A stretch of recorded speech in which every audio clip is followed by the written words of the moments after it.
आहिस्ता आहिस्ता मंजिल की तरफ बढ़ते जाओ।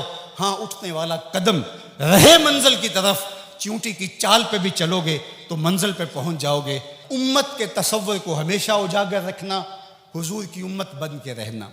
आप अपनी शनाख्त को, आपकी इलाकाई शनाख्त है, आपकी मसलकी शनाख्त है, आपकी ख़ानदानी शनाख्त है, आपकी जो भी शनाख्तें हैं उन शनाख्तों को बाकी रखो।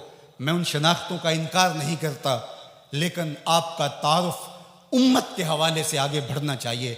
और उम्मत ये एक आफाकी तसव्वुर है कि जो आपको खड़ा कर देगा और आका करीम अलैहिस्सलाम की तस्कीन कल्ब का सबब और ज़रिया बनेगा। जब उलमा मशाइख एक दूसरे के जुब्बे उधेड़ रहे होते हैं, मिंबर रसूल जो हुजूर का दिया हुआ होता है, इस पे एक दूसरे को काफिर कह रहे होते हैं और किसी को काफिर कहने पे जश्न मना रहे होते हैं और उनकी पगड़ियां उधेड़ के उसकी धिजियां बखेर रहे होते हैं और उस पर रक्स कर रहे होते हैं, गुंबद खजरा में रसूलुल्लाह को कितनी तकलीफ होती होगी।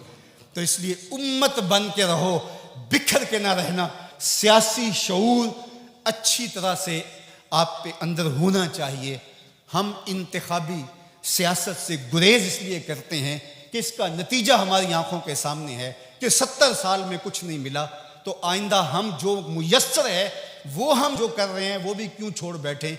इसलिए कि जो मैं कर रहा हूं उससे हकीकी सियासी शऊर पैदा होगा, रिजाले कार पैदा होंगे, अफराद साजी के अमल से हम गुजर रहे हैं। वो एक ज़माने में मुझे किसी ने कहा कि आप ज़रूर आइए, और बड़ी ही मोहब्बत का इजहार किया और बहुत सब्ज़ बाग भी दिए।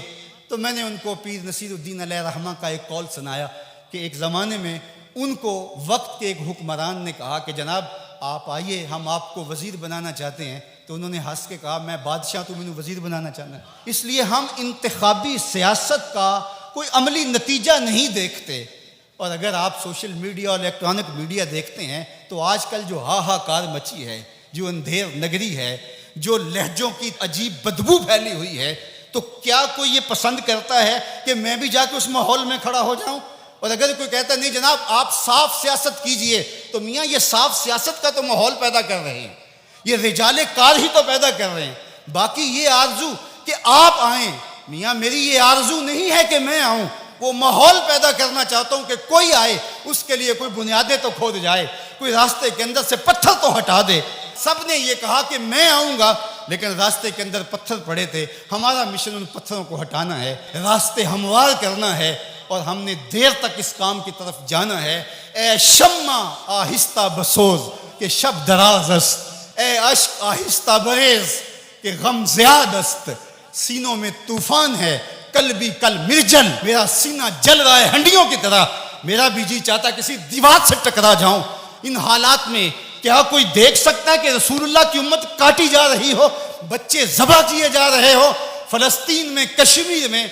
लेकिन क्या इसका इलाज मेरे पास सियासत के मैदान में छलांग लगा देनी है, जहां टांगें तड़वा बैठूं और जो मुयस्सर है वो भी ना कर सकूं? मैं जो करता हूं मैं शऊरी तौर पे खड़ा हूं, मैं जहां खड़ा हूं दलील से खड़ा हूं, मैं जहां खड़ा हूं मैं पूरे तयक्कुन के साथ खड़ा हूं।